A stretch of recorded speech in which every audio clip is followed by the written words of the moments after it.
মৌলিক তো মুক্তিযুদ্ধ। এটা তো এখন স্বীকার করছেন। আপনি তো সনদও বলে দিছেন। ইয়েস। এই কথাটা তো অস্বীকার করতে পারবেন না। এখন জামাত ইসলাম যদি এই কথাগুলি নিয়ে কথা বলে, সেও তো অনেকটা সংযত। তার কথাবার্তার মধ্যে সে সংযত। আগের মত না সে। এখন সব কথা একবার বলতে পারবে না তো। সে তো একটা দল, অনেক দল। হুম। আমরাও দেখতে চাই, যদি সে অপোজিশন হোক বা ক্ষমতা যেখানে যাক না কেন, তার রোলটা কি হবে? আসলে কি দেশ গড়ানোর ক্ষেত্রে সে সত্যিকার অর্থে মানুষের চিন্তার সাথে মিলবে? না।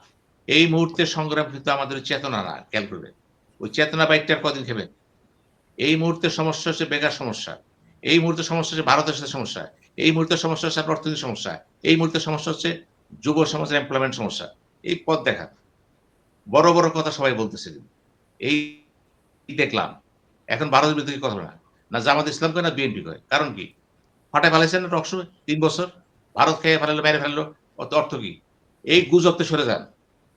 ভারত যেটা করবে তার স্বার্থে করবে। আমরা কি করতে পারি? আমাদের স্বার্থগুলিকে আমরা ব্যাক করতে পারতেছি না। বিএনপি চুপ, জামাত ইসলামও চুপ কিন্তু। দেখেন এই নির্বাচনে কিন্তু ভারত বিরুদ্ধে বক্তব্য নেই।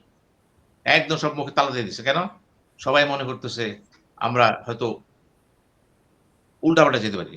ক্ষমতার মুখ, ক্ষমতার মোহ। এই যে আওয়ামী লীগ সম্পর্কে হুম। বলা হলো। আওয়ামী লীগকে দল হিসাবে স্থগিত করা হলো। ঠিক আছে, করলেন ভালো কথা। এবং সেদিন কিন্তু বিএনপি বিরোধিতা করেছিল। পরে কিন্তু বিএনপি একমত হইছে।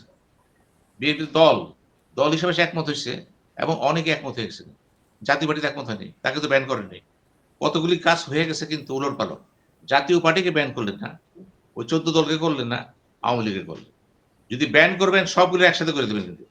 আর আওয়ামী লীগকে যেহেতু আপনি ব্যান করে দিয়েছেন একটা সময় পর্যন্ত, এইটা একটা ঐতিহাসিক কারণ আছে। আমি বলব না যে এই নির্বাচনে সে চলে আসবে। আমি এটার পক্ষে না কিন্তু। তাকেও কিন্তু বুঝতে হবে। আমি একটা অন্যায় করেছি, একটা পানিশমেন্ট দরকার আমার। কারণ সে তো বলছে না অন্যায় করছে। তার কোন বক্তৃতায় সে বলছে অন্যায় করছে। সজীবতার জয় ইদানিং কথাবার্তা বলতেছে, একটু পজিটিভ। মূল কথা কি? মূল কথা জাতি অন্যায় করছে। জাতি অন্যায় করছে তোবা কারা উচিত। কি কারণে আওয়ামী লীগের শেখ হাসিনা বা আওয়ামী লীগের বিরুদ্ধে আন্দোলন করল। তোবা কারা উচিত। অপরাধ এটুকু। যদি সে বলত যে, "না আমি অন্যায় করেছি বা ভুল করেছি, আমি অনুতপ্ত।" যেটা ডক্টর ইউনূস বলেছেন তো। যে তারা তো বলছে না। তারা তো এটা অস্বীকারই করতেছে। এই যে অস্বীকৃতি, এটাকে আমরা সাপোর্ট দেব? না, দেব না। মামুন মাহমুদ অবশ্যই দিবেন এটা। আপনি স্বীকার করেন ভুল করছেন। স্বীকার করার পরে যদি আজকে আপনি নিরসন করতে না পারতেন, আমরা কথা বলতাম। কেন স্বীকার করেন না? বরঞ্চ বক্তৃতা বিবৃতি হচ্ছে তুখোড়। এবং দেখেন একটা দলকে সুসংহত করার জন্য ভারত নিজে সিরিয়াস। খুব সিরিয়াস। দেখতেছেন তো চোখের সামনে। তাহলে কি ব্যাখ্যা দিবেন? হুম। নির্বাচনটাই সব? নির্বাচন সব না কিন্তু। নির্বাচন দিয়ে জাতির সমস্যার সমাধান হবে না। এবং খুব বড় জোর নির্বাচনের পরে জামাত ইসলাম হোক আর বিএনপি হোক, ১ বছরের মধ্যে আওয়ামী লীগের পুনর্বাসন করতে হবে। কারণ ব্যাপক সংখ্যক জনগণের সাথে আছে। আপনি ব্যক্তিকে সহযোগিতা করেন না। দলকে না। ব্যক্তি অপরাধ করে শাস্তি দেন। পুরা দল শাস্তি পাবে কেন? আজকে কি হইছে? আজকে শিবচরে দেখেন তো কি দেখলাম? আওয়ামী লীগের ক্যান্ডিডেট, ওই ক্যান্ডিডেট বিএনপির ছিল কিন্তু। সে শুধু বক্তৃতায় বলছে, "জয় বাংলা।" সাথে, সাথে তার নমিনেশন ক্যানসেল। পরবর্তী কে ছিল এক মহিলা, তিনি পেলেন। তাকে সমর্থন দিল কে? লিটন চৌধুরী। এবং ওখানে আওয়ামী লীগের চেয়ারম্যানরা তার জন্য ওপেন করে দিছে। ওপেন কাজ করতেছে। কে সাহায্য নিচ্ছে? বিএনপি। দেখবেন। আবার আমাদের কে বলতেছে? মির্জা ফখরুল কি বলতেছে? আওয়ামী লীগের ভালো লোক আছে। ওই যে রাশেদ গেছে নতুন পার্টিতে, সে আওয়ামী লীগের পক্ষে কথা বলছে। নুরু কি বলছে? আওয়ামী নুরুও লীগকে নিয়ে বলছে। নিলাম। হুম। নিয়ে নিলাম। এই নুরুই তো জাতীয় পার্টি বসে গেছিল। এখন কেন? আমি বলছি এই দ্বিচারিতা, এই দ্বিমুখী কথাবার্তার জন্য জাতি আজকে এই অবস্থায় ছিল। একটা পয়েন্টে থাকে না কেন? বলেন সবাই একবারই বলেন যে আওয়ামী লীগ যারা অন্যায় করেছে বিচার হবে। কিন্তু দল হিসাবে তাকে সুযোগ দেন। কেন একমত হতে পারলেন না? এত বড় ঐক্যমত্য কমিশন করলেন। ছোট বড় দল নিয়ে এত ৩০ টা দল নিয়ে রেজাল্টে কি আসলো? কেউ চাইছিল না। দল সীমিত পরিসর ৪-৫ টা। জাতি ঠিক করবেন এই ৪-৫ টা ৪-৫ টা বসে বসে। মেইন ফোর্স কারা? বসে নাই তো। এইজন্যই বলছি নির্বাচনটা হচ্ছে কিন্তু মানুষের ভিতরে ১০০ একটা প্রশ্ন। কি হবে? কে আসতে পারে? কি হবে? কি ধরেন নির্বাচন আসলো। ইঞ্জিনিয়ারিং কথা আসতেছে কেন? কেন আজকে এই প্রশ্ন আসতেছে যে ভোটারদের মাইগ্রেশন হইছে? হইতে পারে, ট্যাকটিক্যাল পয়েন্ট হইতে পারে এটা। প্রশ্ন হচ্ছে উদ্দেশ্যটা কি? এগুলো আমাদের বুঝতে হবে কিন্তু। আমি বলছি যে মূল কথা কি? এখন যেহেতু জামাতকে নিয়ে আলোচনা হবে তো। পিকচারে জামাত আর বিএনপি আছে। অন্য দল নাই তো। হ্যাঁ, থাকলে আমরা আলাপ সারা করতাম। দেশে আলোচনা তো হবেই। জি। হবে তো তাদেরকে নিয়ে।